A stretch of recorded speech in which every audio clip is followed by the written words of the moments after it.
Mais on va démarrer il est 11h pile, on va pouvoir démarrer. Et pour commencer, je vais vous le mettre en plein écran, ça va être mieux. Là, vous devriez mieux le voir.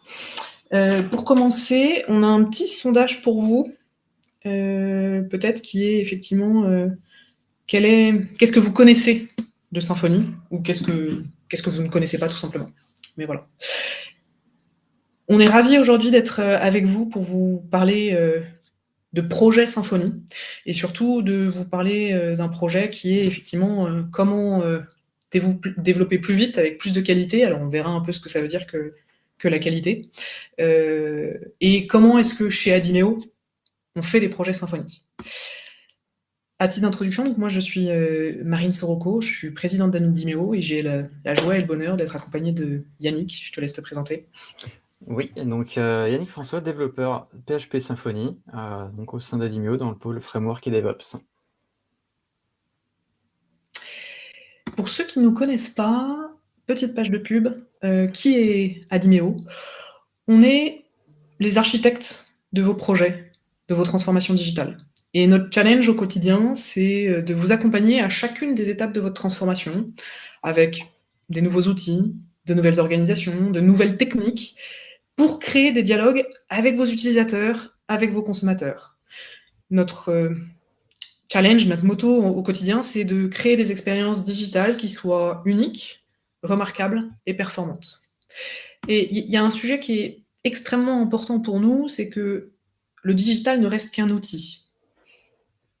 Et notre raison d'être au quotidien, c'est d'innover, de vous accompagner, de vous aider à vous transformer, de nous transformer nous-mêmes aussi par la même occasion, pour ensemble qu'on puisse bâtir un futur qui soit durable, équitable et inclusif, en ayant toujours cet enjeu qui est l'humain est au cœur de nos projets. L'humain, les gens de chez Adimeo, les gens chez nos clients, et toutes vos cibles utilisatrices. Chez Adimeo, on a 4 métiers. On a un métier où on va vous accompagner pour définir la trajectoire de vos projets. Donc, c'est toutes les équipes de conseil et de stratégie qui vont étudier ce que vous faites, étudier vos projets, définir, co-construire avec vous la trajectoire de vos projets digitaux. On a des équipes tournées vers le design et l'innovation. On appelle chez nous ça le studio. Ce sont ceux qui vont aller venir questionner vos utilisateurs via des méthodes de design thinking, design sprint, qui vont prototyper vos interfaces et qui vont les habiller aux couleurs pour les rendre les plus attractives, intelligibles. Et on a un pôle de production technique auquel Yannick appartient, où ce sont ceux finalement qui vont mettre en musique tout ce qui a été défini en amont. Et c'est justement ce dont on va parler aujourd'hui, qui est comment est-ce qu'on fait pour développer vite et bien vos projets. Et le dernier pôle qui est aussi un élément clé, c'est comment est-ce que je fais venir mes utilisateurs sur mes outils et comment potentiellement je décuple ma force de frappe commerciale. C'est donc tout le pôle marketing et CRM qui accompagne vos projets dans leur lancement et dans leur concrétisation. Je referme la page de pub et je reviens sur pourquoi est-ce qu'on est réunis aujourd'hui. L'objectif du webinaire, c'est de vous donner quelques clés de compréhension de pourquoi Symfony est un choix judicieux pour des projets complexes et surtout comment vous garantir une approche robuste, industrialisée, qui va vous permettre de voir loin et de ne pas vous retrouver avec un plat de spaghettis qu'il faudra refaire dans 2, 3, 4 ans parce qu'on n'avait pas suffisamment anticipé là où vous vouliez aller. Au programme, ce qu'on vous propose aujourd'hui, c'est venir un peu repositionner Symfony pour vous dire pourquoi est-ce qu'on utilise Symfony. Pourquoi est-ce qu'on utilise Symfony chez Adimeo, puisque ce n'est pas le seul langage qu'on utilise chez Adimeo, notamment. Le deuxième sujet, c'est comment est-ce que vous pouvez, dans votre relation avec vos équipes techniques, dans les relations avec vos prestataires, comment vous pouvez vous assurer que vous allez industrialiser ce que vous faites sur Symfony. Industrialiser avec tout ce qui va avec, c'est-à-dire le fait de ne pas réinventer la roue à chaque fois, le fait de pouvoir gérer ce qu'on appelle la dette technique, le fait de ne pas avoir de régression, bref, tous ces sujets-là. Et puis, ce qu'on s'est dit, c'est que l'intérêt, c'était aussi de venir vous donner quelques cas pratiques et retours d'expérience, illustrer avec certains de nos projets, vous en parler. Peut-être que vous puissiez nous poser vos questions et qu'on puisse venir un peu donner de concret sur un webinar qui, c'est vrai, je vous préviens, parfois pourrait paraître un peu austère, Donc austère dans le sens où on va quand même s'intéresser un peu à des sujets techniques. Donc n'hésitez pas dans le chat à nous poser des questions, des besoins d'éclaircissement. Sur ce chat, justement, ce qu'on va faire, c'est qu'on ne va pas forcément y répondre au cours du webinar, parce que c'est parfois difficile d'interagir aux questions que vous posez, mais on les garde pour la fin, pour un moment, un temps d'échange tous ensemble. Voilà, vous êtes prêts? Je vous propose d'y aller. Alors, pourquoi Symfony? Dans quel contexte? Alors, symphonie, ce n'est pas une musique, etc. Non. Mais c'est quand même intéressant, c'est que la définition symphonie, c'est quand même pour réussir à créer en harmonie des projets, des applications métiers, des applications tout court. Symfony, aujourd'hui, c'est à toi ou c'est à moi, Yannick? J'allais te le dire, oui, oui. Ouais, mais c'est pas grave, hein, non, vas-y, je t'en prie. de savoir On si s'était réparti les slides et direct, je suis lancé, mais vas-y. C'est pas grave. Alors effectivement, aujourd'hui, pourquoi Symfony, dans quel contexte? Notamment qu'aujourd'hui, pour développer une application web, on a la possibilité de le faire avec presque n'importe quel langage. Mais choisir, en tout cas, celui qui conviendra, dépendra notamment de la typologie du projet et surtout des ressources disponibles. On le verra en détail sur les slides suivantes, mais pour faire rapidement un tour d'horizon, aujourd'hui, on a la possibilité de le faire naturellement avec PHP, ce qu'on fait chez Adimeo. On peut également le faire en Python ou en JavaScript. Et une fois qu'on a défini le langage, il faudra choisir un framework. Donc un framework, ça va être une boîte à outils qui offre un cadre de travail, avec déjà quelques briques de disponibles, qui nous évite de réinventer la roue à chaque projet. Donc pour la longue liste des frameworks, il y en a des plus ou moins matures. Il faudra faire attention à ne pas succomber à la hype des nouveautés. Et une fois qu'on s'intéresse un peu plus à ceux qui sont matures, donc pour PHP, on va avoir Symfony ou Laravel. Pour Python, on a du Django. Pour JavaScript, on va là, par contre, avoir une petite nuance. On aura besoin de 2 frameworks, un pour le front et un pour le back, comme du Node.js, Express, React ou Angular. Et rien que là, en citant ce dernier, on s'aperçoit qu'on a besoin déjà de 2 développements différents. Donc un pour le front et le back, et ce ne sera pas forcément le même budget. Donc après, pour Symfony, ce qu'on utilise chez Adimeo, pardon, c'est que Symfony fait partie des leaders en termes de framework PHP pour concevoir une application web complète ou seulement une API. Symfony, c'est un framework qui est aujourd'hui open source avec une grande communauté active. Pour donner quelques chiffres, sur GitHub, ça représente un peu plus de 500 releases, un peu plus de 3000 contributeurs, là où Laravel sera à 5 fois moins en termes de release et 5 fois moins en termes de contributeurs. Et parce qu'il est open source, Symfony permet également... parce qu'il est open source, ça permet de mettre en lumière les quelques failles de sécurité, quelques bugs qui sont rapidement fixés par la communauté. Et Symfony est aussi mis à jour régulièrement et possède une version LTS.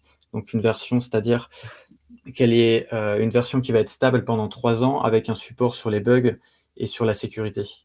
Et en tant que développeur, Symfony s'apporte également un cadre de travail avec une architecture de base qui sera suffisante pour la majorité des applications, et surtout des outils de développement qui vont être pratiques, comme le Maker Bundle ou Web Profiler. Et du coup, Symfony, ça va être un choix cohérent et pragmatique dans le développement de votre application. Et il est surtout interopérable, on ne va pas s'enfermer dans ce framework, et ça restera ouvert à toute modification.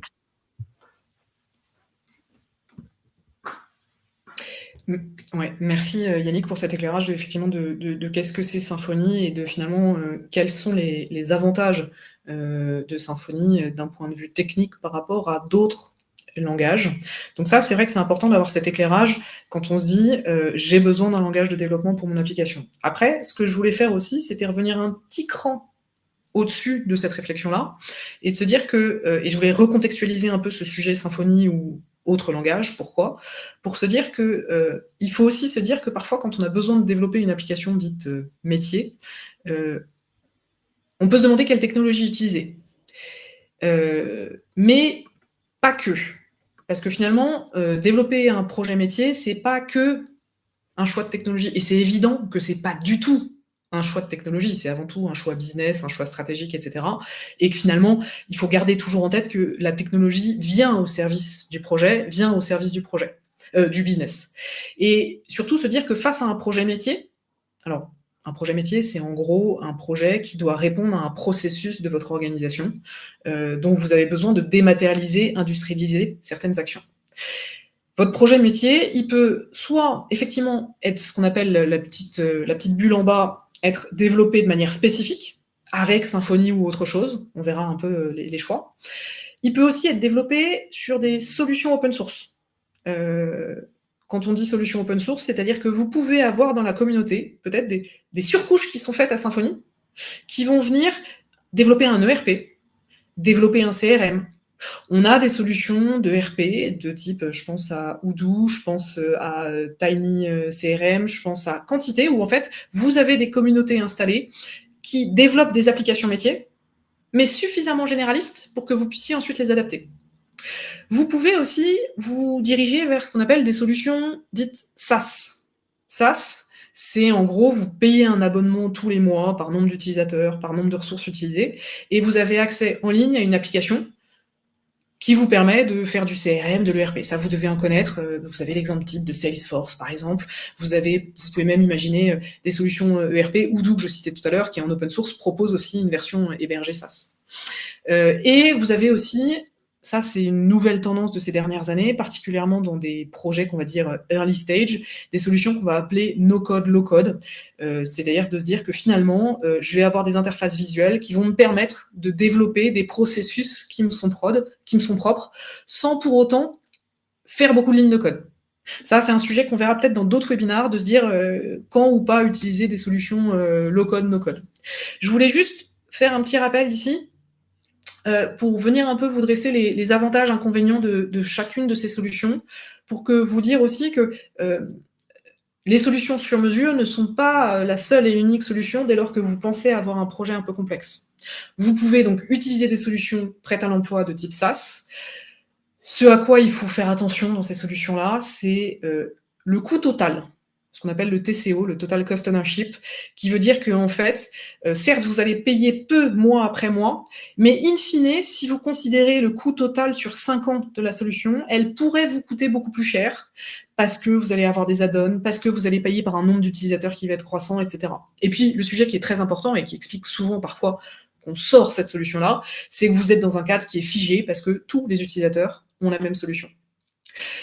Les solutions no-code, les solutions low-code, c'est un avantage évident quand on veut faire du MVP, Most Valuable Product, quand on veut vite tester une idée, itérer, pour faire du prototypage. Et surtout, ça redonne un peu la main aux utilisateurs métiers, parce que c'est vrai qu'il y a un des sujets majeurs dans l'industrie du développement logiciel, qui est de se dire que comment est-ce que je m'assure que ce que le développeur développe correspond exactement à mon projet métier. Et souvent, l'avantage des solutions no-code, c'est qu'on a des cycles itératifs beaucoup plus courts qui permettent peut-être de s'approcher plus du besoin métier. Avec une difficulté qui est que je ne peux pas tout faire avec. Je peux avoir des coûts relativement exponentiels. Il y a eu toute une série d'histoires qui s'est passée lorsque Bubble, si ça vous parle, qui est une solution no-code, a augmenté ses tarifs il y a 1 an et demi, où certains utilisateurs se sont retrouvés avec des factures complètement délirantes. Et puis, il y a des enjeux évidents de tenue à la charge et autres. Bon, je ne vais pas m'étaler là-dessus. Le sujet du développement sur mesure, pourquoi est-ce que vous allez vous questionner sur je veux développer ou pas une solution sur mesure, c'est est-ce que mon besoin métier n'est tout couvert par aucune des autres solutions? Est-ce que je n'ai pas sur le marché une solution qui est capable de faire ce que je veux faire en termes de CRM, de RP, de gestion de processus, de factures, etc. Pas du tout. Ou est-ce que j'ai des solutions qui couvrent peut-être 80% du scope, mais les 20% restants vont me coûter beaucoup plus cher à paramétrer que si je développais tout de A à Z. Quels sont mes enjeux en termes de sécurité, de propriété du code? Si vous vous appelez Airbus, il est clair que aller utiliser une solution SaaS qui est hébergée aux États-Unis et qui est donc soumise au Patriot Act, clairement, vous ne pouvez pas le faire. C'est ce qui explique qu'aujourd'hui, dans pas mal d'industries, vous avez d'énormes limitations sur l'usage de solutions de type SaaS et autres, parce que, effectivement, vous avez un besoin très élevé de confidentialité. Donc voilà un peu les différents avantages, inconvénients de ces différentes options. Je voulais repositionner un peu dans le contexte pour vous dire que avant de choisir le langage et la techno, il y a sans doute d'autres alternatives à étudier. Et puis, l'autre point qui est très important aussi, c'est que si vous choisissez de faire du développement sur mesure, du développement à façon, vous avez encore beaucoup d'options que vous allez devoir faire. Vous allez effectivement, c'est ce que Yannick évoquait, choisir le langage de programmation qui est le plus adapté, et Symfony est un excellent candidat. Et vous allez peut-être devoir choisir plusieurs langages, on le verra ensemble. Vous allez devoir choisir la typologie d'architecture, les bases de données, le langage front-end, l'hébergement, etc. Donc ça veut dire qu'en fait, vous allez devoir construire une architecture globale, cohérente, qui va devoir répondre à des enjeux d'industrialisation, de scalabilité, de sécurité, de pérennité, et un sujet qui est souvent oublié, de compétences. Parce que souvent, si vous multipliez les technos, si vous multipliez les logiques d'architecture, maintenir à long terme un projet qui est composé de N composants techniques différents, ça veut dire que vous allez avoir besoin d'équipes différentes. Donc il y a souvent aussi dans ce choix-là des arbitrages, pas que technologiques, mais des arbitrages de positionnement, de stratégie, de où est-ce que vous voulez aller, etc. Pour vous donner un petit aperçu sur les langages, donc Yannick nous en a déjà pas mal parlé sur pourquoi PHP Symfony. Je vous ai mis ici, et vous pourrez télécharger les supports ultérieurement, je ne vais pas forcément m'étaler, de potentiellement les autres grands choix qui peuvent exister. Ce qu'on constate aujourd'hui, c'est que PHP et Symfony par extension est extrêmement utilisé, et même la technologie la plus utilisée de par le monde, pour des applications web dynamiques, de la gestion de contenu, des projets avec des interfaces web réactives, etc. Vous avez des langages comme Python ou autres qui vont être plutôt pour des applications de type, on utilise beaucoup de Python par exemple en ce moment pour des sujets d'IA, d'automatisation, de développement rapide, etc. Vous allez avoir des projets plutôt orientés JavaScript pour des projets où vous allez avoir besoin de contenu riche, interactif, en temps réel. Les solutions Java vont être plus lourdes, mais vont répondre à des besoins de montée en charge, de sécurité et de scalabilité plus importants. Et enfin, la dernière techno, le C#, qui est une techno Microsoft, on va être aussi sur des projets sur lesquels j'ai besoin d'avoir une très forte interaction avec des environnements de type Microsoft. Donc voilà un peu juste un bref overview sur ces différents sujets de langage. Et puis, je voulais aussi, avant de rentrer dans le vif du sujet, vous parler un peu des choix d'architecture.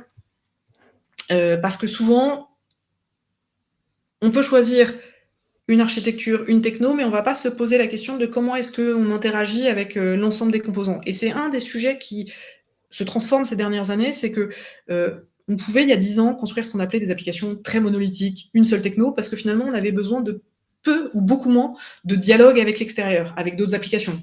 Récupérer les données du CRM, récupérer la facturation de l'ERP, pousser via des API des données clients auprès de partenaires qui ont besoin pour s'en utiliser, etc. Et donc, c'est vrai qu'aujourd'hui, on vient questionner un peu plus ce schéma monolithique qui apporte énormément de simplicité de développement. J'ai une techno et finalement, c'est très adapté pour des projets de petite à moyenne taille, mais finalement, c'est beaucoup moins flexible. Et donc, c'est pour ça que, de la même manière, même si vous choisissez une techno de type Symfony, vous allez pouvoir aussi vous poser la question de vous dire peut-être qu'il ne faut pas que j'ai une vision monolithique, mais peut-être qu'il faut que j'ai une approche un peu plus orientée microservices. Microservices, c'est-à-dire que vous allez créer des microservices pour chacune de vos fonctionnalités. Vous allez décomposer l'application en modules indépendants. Et donc, chaque service va être responsable d'une fonctionnalité spécifique. Vous allez avoir un service qui va être dédié au paiement, vous allez avoir un service qui va être dédié à la remontée de la data, vous allez avoir des services, bref, tout ça. Et ça, l'intérêt, c'est que ça va vous permettre de ne pas avoir d'interdépendance fonctionnalité par fonctionnalité. Vous allez pouvoir offrir une plus grande fréquence de déploiement et vous allez pouvoir aussi composer avec différentes technologies. Le seul hic, évidemment, c'est que sur ces sujets-là, c'est plus compliqué, ça coûte plus cher à T0 de déployer ce genre de projet. Donc ça veut dire mécaniquement que ça s'adresse à des projets qui ont une visibilité, une durée de vie longue, et clairement, on ne va pas utiliser ce genre d'architecture lorsque je veux tester un projet ou autre. Et puis le dernier sujet, c'est effectivement quelle architecture pour pouvoir m'apporter peut-être plus de rapidité de déploiement et de gérer un peu plus facilement la variabilité de mes charges. Là, sur ces sujets-là, effectivement, je peux aussi avoir des architectures de type serverless qui vont être intéressantes, mais beaucoup plus contraignantes en termes de features, ou en tout cas de fonctionnalités. Donc voilà un peu pour cette... Je voulais repositionner un peu le pourquoi Symfony, repositionner un peu Symfony dans un contexte un peu plus général. Alors c'est hyper rapide en 10 minutes de vous donner tous ces éléments-là, mais globalement, quand vous vous posez la question de la techno, remontez toujours d'un cran sur la vision du projet, et dites-vous aussi que c'est pas que le choix de la techno qui compte, mais il y a plein d'autres éléments qui sont importants. Voilà. Et je vais te relaisser la main, Yannick, sur comment industrialiser les productions Symfony. Oui, parce que avec le temps, forcément, quand on développe plusieurs applications, on s'aperçoit au fur et à mesure des projets qu'on a régulièrement les mêmes fonctionnalités qui reviennent. Et du coup, c'est pas forcément des fonctionnalités à forte valeur ajoutée qui impliquent derrière du métier. Et donc, plutôt que de refaire systématiquement toujours ces mêmes fonctionnalités, on s'est dit qu'il serait peut-être un peu plus judicieux de les développer une fois et finalement de les mettre à disposition sous forme de package, de bundle. Donc, pour éclaircir un petit peu cette notion de package ou de bundle, c'est un petit peu comme si on voulait construire une cuisine et qu'on se demandait un petit peu quelle fonctionnalité on va avoir besoin. Je vais avoir besoin voilà, pour faire à manger éventuellement d'une plaque de cuisson, donc je vais installer ce bundle. Je vais avoir besoin d'un four, donc je vais installer un autre bundle. Donc, ce sont ces différents, comment je dirais, ce sont ces différentes parties qu'on est venu, où on est venu un petit peu regarder si c'était les mêmes dénominateurs communs pour chaque application, pour en faire finalement ce qu'on appelle aujourd'hui la Dimeo Business Platform. Donc si tu veux bien passer sur la slide d'après, s'il te plaît, Marie. Merci. Et donc, on voit bien que pour chaque projet, on a toujours des invariants fonctionnels, comme ici on le voit à travers cette courte liste, l'authentification avec la gestion des utilisateurs, la gestion d'objets métiers, l'affichage de listes, etc. Et donc, on a à chaque fois un bundle qui va englober une ou plusieurs de ces fonctionnalités. Donc, par exemple, si je prends l'exemple de l'authentification et de la gestion d'utilisateurs, on va avoir au sein d'Adimeo un User Bundle qui va être basé sur le Security Bundle de Symfony, qui va permettre de mettre en place rapidement une authentification ainsi qu'une gestion simple des utilisateurs, que ce soit la création, la modification ou la suppression. On a aussi régulièrement dans les applications de l'affichage de données sous forme de tableau, avec toutes les fonctionnalités qui sont inhérentes à ce type d'affichage. Donc là encore, on a aussi développé un bundle qui permet de mettre en place rapidement ce type d'affichage, où on va pouvoir faire du tri, du filtrage, de la pagination et même de l'export. Pour les formulaires, c'est quelque chose qui revient tout le temps. Donc là aussi, on a pu industrialiser cette partie et l'afficher un petit peu dans des sliders. On verra un peu plus tard sur les cas pratiques comment est-ce que ça peut s'afficher.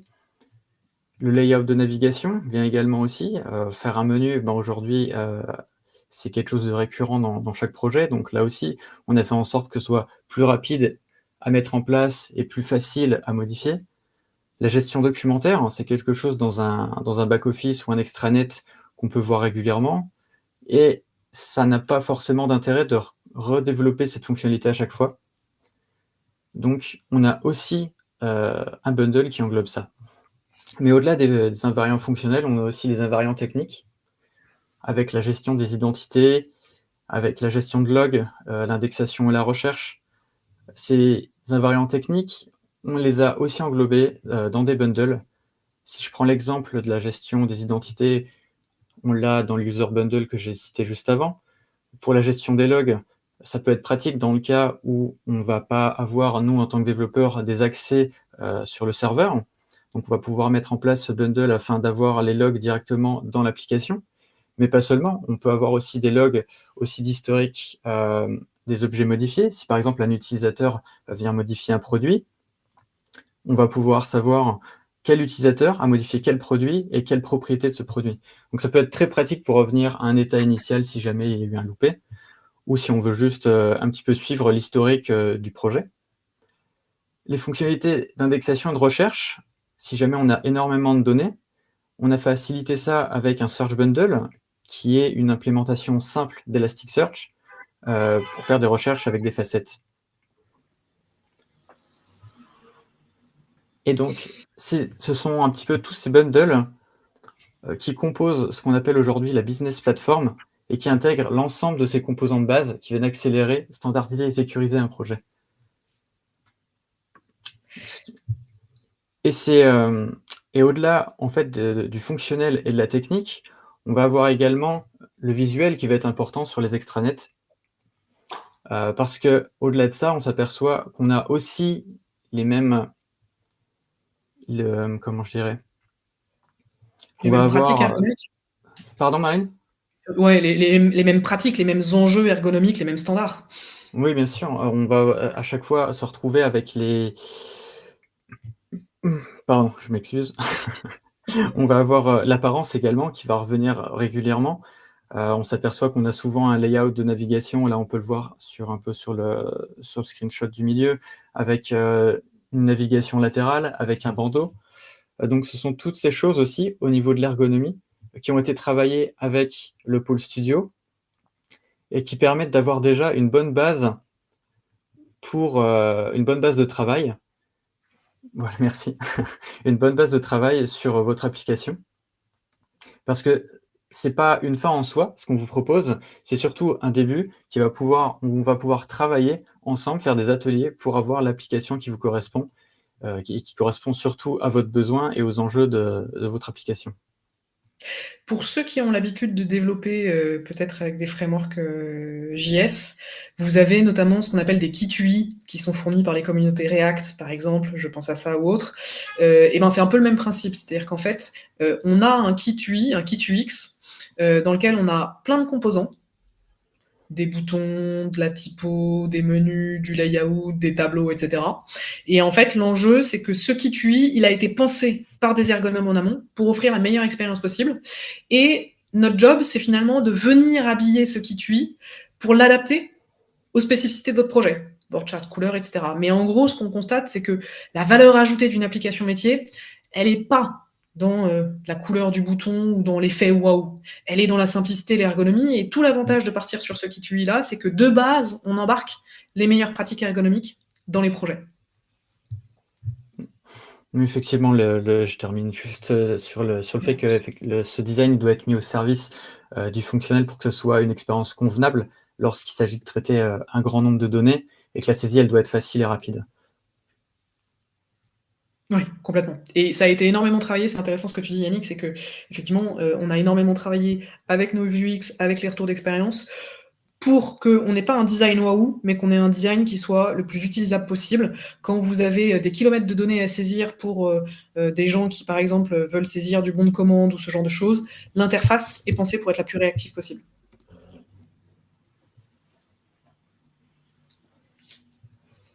C'est toi, c'est moi. Oui, vas-y, je t'en prie, Marine. On n'est pas tout à fait synchro. Mais en gros, pour résumer, quels sont les gains à utiliser une plateforme Symfony qui est standardisée, sur lequel on a finalement empilé nos années d'expérience sur des projets métiers pour venir vous délivrer le meilleur de Symfony. Le premier gain, il est plus évident, c'est globalement, ce qu'on constate, c'est qu'on gagne à peu près 30% de temps en termes de développement et de conception. En fait, c'est tout simple parce que vous arrivez en atelier de co-conception et vous avez déjà le kit UI qui est prêt. Vous avez juste à changer finalement les variables de charte et d'identité et direct, vous partez en co-conception avec le client. Vous n'avez pas à vous repenser la question existentielle de « Ah, quelle est l'ergonomie de ma liste ?» etc. Donc ça, vous gagnez beaucoup de temps en conception. Après, bien évidemment, il y a des cas métiers très particuliers qui nécessitent de repenser l'UX et l'ergo, mais en tout cas, pour des cas standards, ça va assez vite. Et le deuxième sujet, c'est évidemment en termes de développement, c'est exactement ce que disait Yannick, c'est qu'en fait, vous avez des bundles qui sont prêts à l'emploi et on a juste finalement à faire souvent, vous savez, le 80-20, la loi de Pareto, on a juste à faire le 20% d'adaptation pour que le tableau qui est censé afficher une liste d'ordres de transport prenne bien tout votre schéma de données. Donc ça, c'est énormément de temps. Alors le 30%, il faut quand même le pondérer, ça dépend beaucoup de votre projet. Si votre projet est ultra classique, bah, en fait, vous allez probablement gagner plus. En revanche, si vous avez vraiment des fonctionnalités plus ésotériques, ça va être peut-être plus difficile d'avoir un tel gain. Mais il faut aussi prendre en compte 3 grands sujets majeurs. C'est la question de la maintenance et de l'évolution.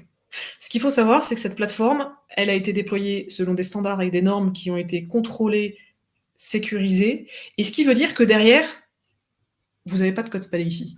Vous avez une maintenance et une évolution qui est beaucoup plus simple. Vous avez une bien meilleure gestion de la dette technique parce que toutes les problématiques d'évolutivité, c'est-à-dire j'ai fait une fonctionnalité mais j'ai pas pensé qu'elle allait évoluer vers telle autre fonctionnalité, on les a un peu déjà anticipées. La variabilité des champs de données, le fait d'avoir un processus sur lesquels j'ai des étapes qui sont rajoutées, etc.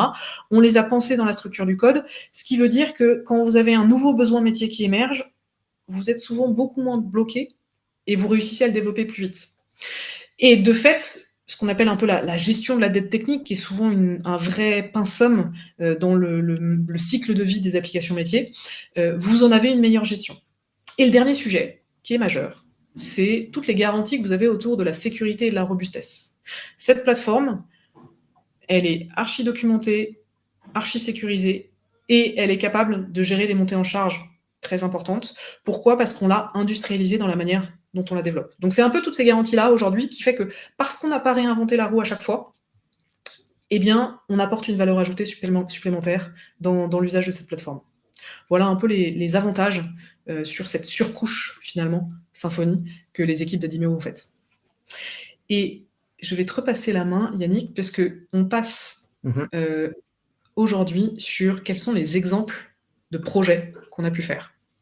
Oui, donc effectivement, on avait parmi ces projets un dans lequel ça rentre bien dans comment je dirais, dans le champ d'action de la business platform, c'est dans le cadre d'un extranet de gestion des interventions, mais pas que.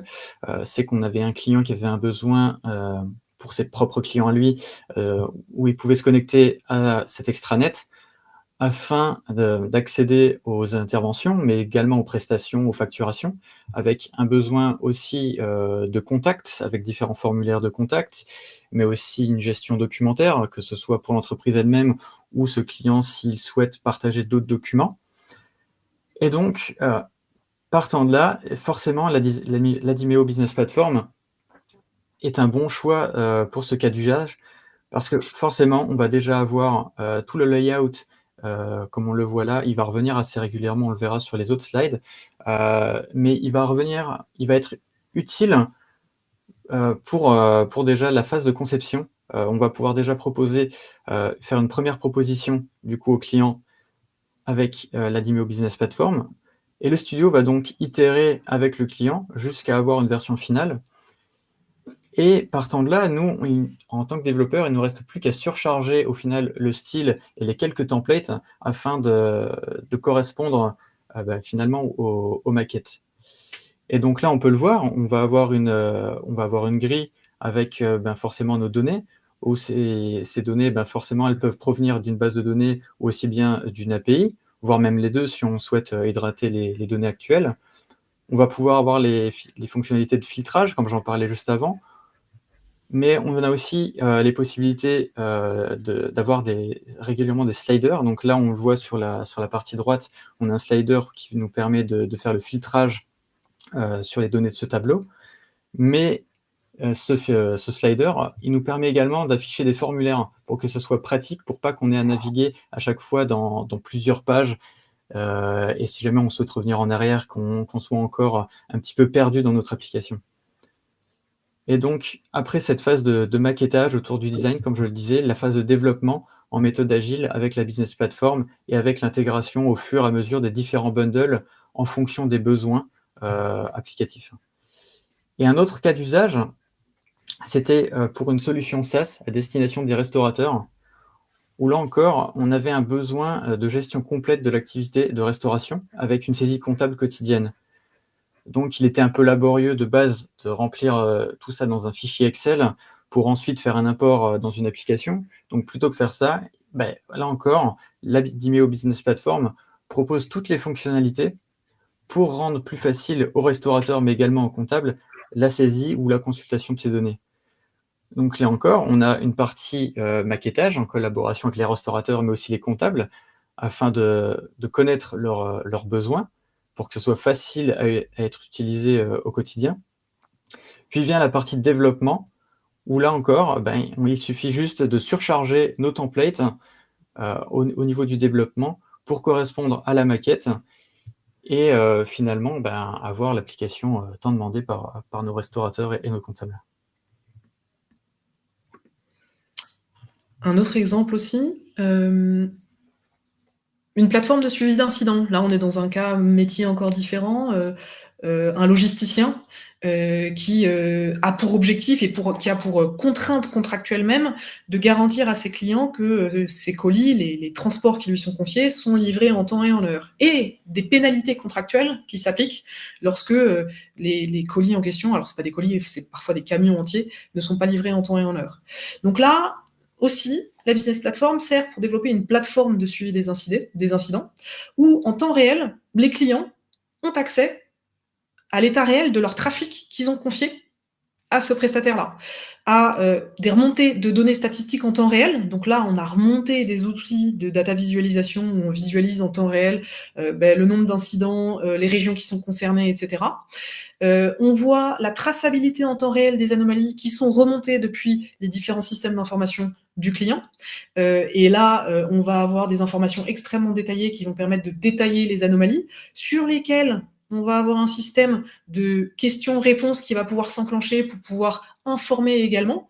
On va connecter ça à des outils de SMS ou autres et d'alerte email. On va avoir aussi rajouté des outils de cartographie pour pouvoir voir en temps réel l'évolution du transport dans la région, alors en l'occurrence dans toute la France. Là, ce qui était intéressant, c'est qu'effectivement, là aussi, la business platform nous a permis d'avoir une conception totalement orientée utilisateur. On a travaillé en focus group, on a travaillé en test utilisateur, on a validé, on a itéré. Tout ça, pourquoi ? Parce qu'on avait des kits UI fonctionnels prêts à l'emploi pour pouvoir identifier et avancer très vite avec le client. Et puis, ce qui est intéressant, c'est qu'on a pu très vite lancer un MVP pour ensuite développer par itération successive les connecteurs aux ERP, aux API externes, les remontées d'alerte, etc. Et de la même manière, pouvoir aussi interagir dans une V2, V3, V4 pour pouvoir faire venir évoluer le projet au fur et à mesure des retours clients. Et je finirai par un dernier exemple où quelque chose qui n'a rien à voir. Le Français des affaires, par exemple, c'est un organisme qui fait passer plus de 60 000 tests de français dans le monde entier. C'est ce qui fait que quand vous êtes un étranger, que vous voulez postuler à un emploi, vous allez devoir passer un test de français pour pouvoir postuler à cet emploi-là. Ça, c'est l'objet de cette plateforme-là. Et cette plateforme-là, elle va permettre de gérer de A à Z tous les parcours des postulants, des correcteurs, des professeurs. Donc, vous allez avoir quantité de données sur les tests, sur les questions qui sont passées sur les tests. Là, dans l'écran en haut à droite, vous allez voir, par exemple, que vous allez avoir les récapitulatifs des entretiens oraux qui ont été passés pour pouvoir ensuite les évaluer. Vous avez de la gestion de paiement, vous avez une messagerie interne à l'outil, vous avez un projet, pour le coup, qui est très métier, clairement assez complexe. C'est près d'1 an de travail des équipes pour aboutir à ce projet-là, qui est développé sur un socle business platform parce que, comme pour toute application, on a eu besoin de gérer des utilisateurs, on a eu besoin de gérer des tableaux, on a eu besoin de gérer des objets métiers, etc. etc. Donc voilà un peu la présentation de cette business platform, de comment est-ce qu'on peut industrialiser les projets Symfony, finalement se servir de notre expérience pour venir ne pas réinventer la roue à chaque fois, et en même temps vous permettre, sur le long terme, d'avoir une application qui soit la plus robuste possible. Merci à tous de votre participation. Je vous propose de passer maintenant à la session de questions-réponses. Et il y a 3 webinaires qui sont planifiés prochainement, qui peuvent vous intéresser. On va changer beaucoup de sujets. Le 26 septembre prochain, vous avez un super webinaire sur comment utiliser l'intelligence artificielle et le CMS HubSpot. Donc là, on va être plus sur des enjeux d'acquisition, de fidélisation client, peu sur des sujets transactionnels. Le 10 octobre prochain, on va avoir plutôt une réflexion sur l'interne, qui est comment concevoir des intranets efficaces. Alors ça va être tout le débat entre intranet, workplace, collaboratif versus information descendante ou ascendante. Et un dernier sujet beaucoup plus orienté acquisition, qui est finalement, si vous vous lancez dans un projet de refonte, comment maintenir vos positions, comment ne pas se retrouver avec une catastrophe qui arrive parfois où vous perdez vos positions, votre référencement SEO, ce qui peut être extrêmement dommageable pour votre business. Voilà pour cette présentation des webinaires à venir. Alors, je vous propose de passer à la session des questions-réponses. Si vous le voulez bien, n'hésitez pas à alimenter la liste. On va commencer peut-être... Oui, par la question de Raphaël. Vous êtes-vous basé sur un kit UI UX en particulier pour développer le vôtre pour Symfony, ou avez-vous tout refait de zéro? Eh bien, effectivement, on a tout refait de zéro. Comme ça, on est sûr de... Je me permets, on n'a pas réinventé la roue quand même. On s'est basé sur... On a tout refait de zéro, pardon, je me permets de t'interrompre Yannick. On a tout refait de zéro dans le layout, etc. Mais en revanche, sur les pratiques et les bonnes pratiques, on s'est largement inspiré de kit UI préexistant. Oui, bien sûr, mais après, au niveau du kit UI, effectivement, on a tout repris de zéro. Ça facilite surtout la surcharge et ça évite surtout d'être dépendant d'un kit UI si jamais il venait à cesser d'exister. Alors, Béranger, comment structurez-vous vos équipes pour supporter le développement de cette plateforme? Une équipe plateforme bundle et une équipe utilisatrice du kit qui se concentre sur les métiers, des équipes métiers qui participent toutes au kit. Alors, excellente question, Béranger, c'est une vraie question de structuration chez nous. On a fait un gros investissement, Yannick, c'était quoi? C'était 2021, je pense, sur ce sujet-là, 2021-2022, j'ai plus les dates exactes en tête. Et on a en fait une roadmap produit qui est alimenté par deux sujets. D'une part, effectivement, les plateformes métiers qu'on travaille, sur lesquelles on identifie les besoins récurrents qui viennent s'incorporer dans la plateforme. Et effectivement, les équipes de dev qui, elles, vont utiliser ces éléments à la fois de kit et à la fois de bundle pour répondre aux besoins métiers. Donc je ne sais pas si... Et alors, il y a une question des équipes métiers qui participent toutes au kit. Pour le coup, sur le sujet kit UI en tant que tel, on n'a pas forcément d'équipe métier en tant que tel. On a plutôt des ergonomes qui viennent bosser sur ce sujet-là pour définir les pratiques les plus efficaces. Parce que si on fait venir les équipes métiers, c'est pour répondre à un besoin métier très spécifique, et donc là, on sort un peu du contexte de l'industrialisation. En revanche, ça n'empêche que dans les ateliers de co-conception propres à un métier, on fait venir les équipes métiers. Voilà, je ne sais pas si je répondais à votre question.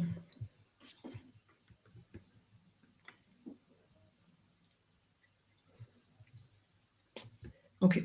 Hassan, alors peut-être c'est une question pour toi, Yannick. Pardon, je n'avais pas vu. Vos projets Symfony utilisent-ils Twig ou alors c'est un framework front qui gère le front? Oui, effectivement, on est bien sur, pour ces projets, on est bien sur le moteur de template Twig. Voilà, donc comme ça fait très bien le travail, et ben du coup, on a laissé Twig. Et comment gérez-vous les migrations des versions de Symfony? Ouais. Oui, je t'en prie, Marine. Je complète un tout petit peu ta réponse, parce que c'est un vrai sujet. Entre du SPA versus, si c'est ce à quoi vous faites attention, du single page application versus une stack full Symfony. On a fait ce choix-là. Aujourd'hui, on vient challenger un peu ce choix-là parce que ça nous arrive d'avoir des contextes sur lesquels effectivement j'ai un front JS qui est indispensable pour une raison d'interactivité, de richesse, etc. Donc pour le coup, aujourd'hui on n'est que en Twig, mais on peut aussi surcharger avec un framework JS par-dessus. Je ne sais pas si ça répond à votre question, Hassan, en tout cas. Mais vas-y, je te laisse répondre à la deuxième question, Yannick. Oui, du coup, pour gérer les migrations de version Symfony, bah, du coup, on met en premier lieu à jour forcément la business platform et par la suite, on met à jour l'application qui va pouvoir bénéficier des dernières mises à jour de Symfony. Donc, une fois que la business platform est mise à jour, on peut facilement mettre à jour les autres projets sans problème.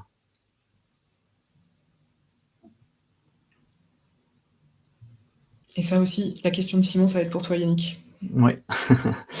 Quelles sont les complexités que vous avez eues dans la mise en place des bundles? Comment bien découpler les bundles, documentation?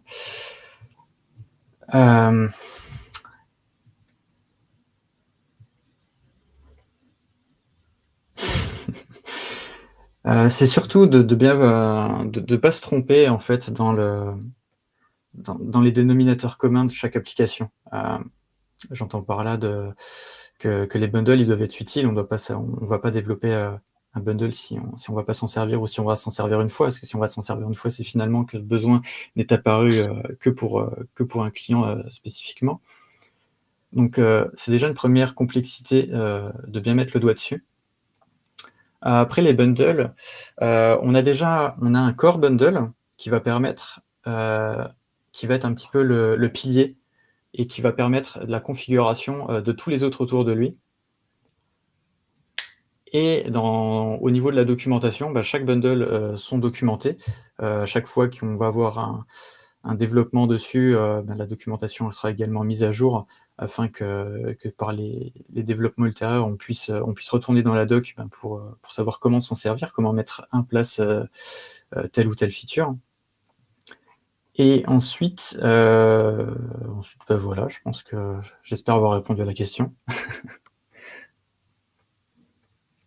Il y a un sujet dans la question de Simon qui est finalement dans le découpage des bundles, qui est finalement le choix de la roadmap. Et ça, on est vraiment dans purement l'application d'une stratégie produit, qui est de se dire comment je construis ma roadmap de cette business platform, qui est dépendante effectivement des inputs clients et de la fréquence et du nombre d'occurrences de besoins similaires, mais également de la stratégie moyen terme de où on veut emmener la business platform, qui est de se dire on veut pas réinventer la poudre, mais on veut aussi apporter un facteur différenciant entre des solutions no-code, des solutions de type SaaS et autres, c'est-à-dire qu'il y a vraiment un enjeu de toujours pouvoir garder la capacité de surcharge et de modularité, parce que sinon, si c'est répondre à une fonctionnalité de base sur laquelle une solution no-code ou une solution SaaS peut répondre, il n'y a aucune différenciation de la plateforme. Voilà un peu l'enjeu.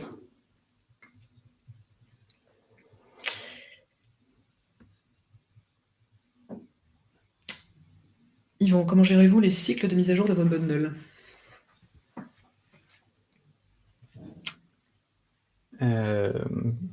Qu'est-ce que vous entendez par mise à jour de vos bundles? Est-ce qu'on va parler de Symfony ou est-ce qu'on va parler des mises à jour, par exemple, sur des nouvelles fonctionnalités ou sur des fixes? Alors, après, en même temps, je peux un petit peu répondre sur les deux. Donc, disons que forcément, quand on va avoir un core bundle qui va nécessiter une certaine version de PHP et de Symfony, il va falloir que les autres puissent suivre derrière.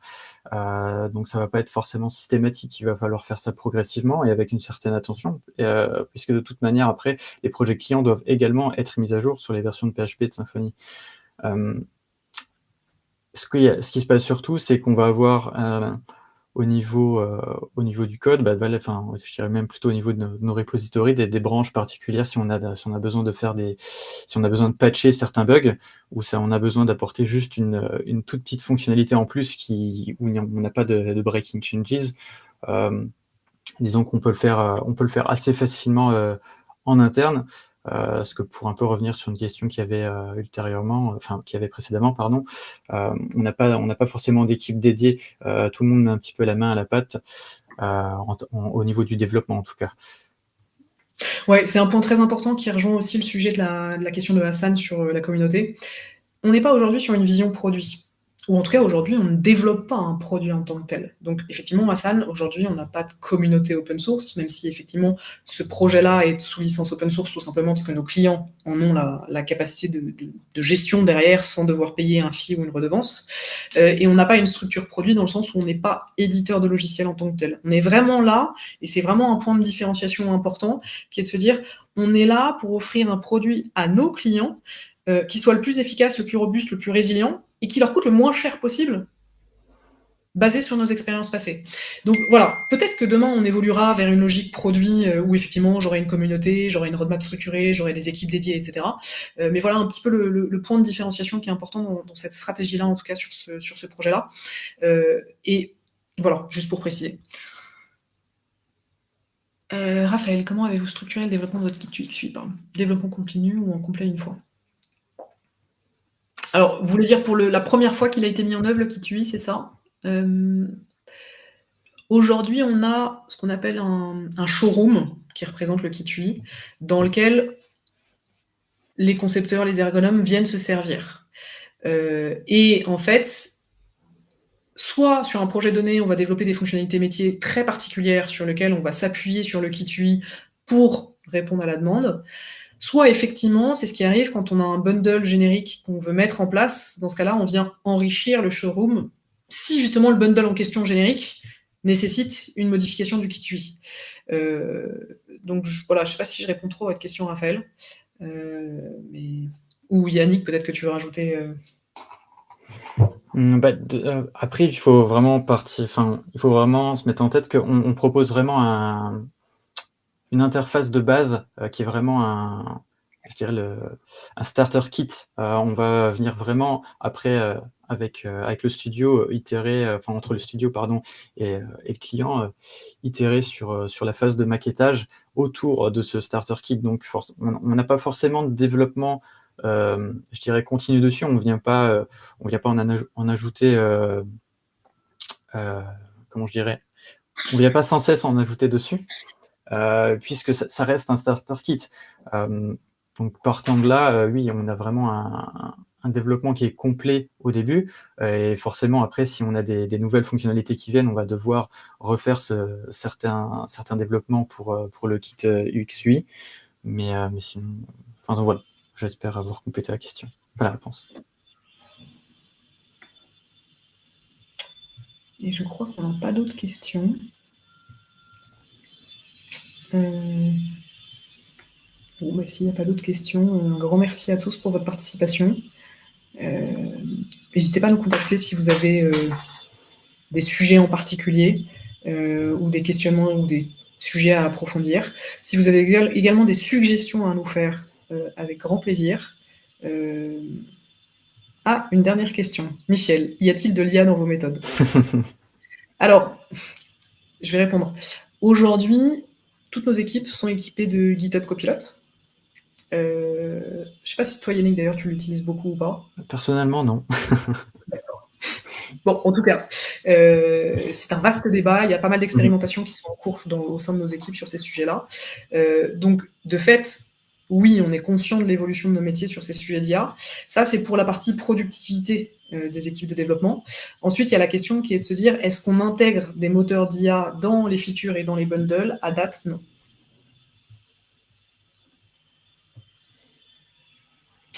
Voilà pour cette réponse.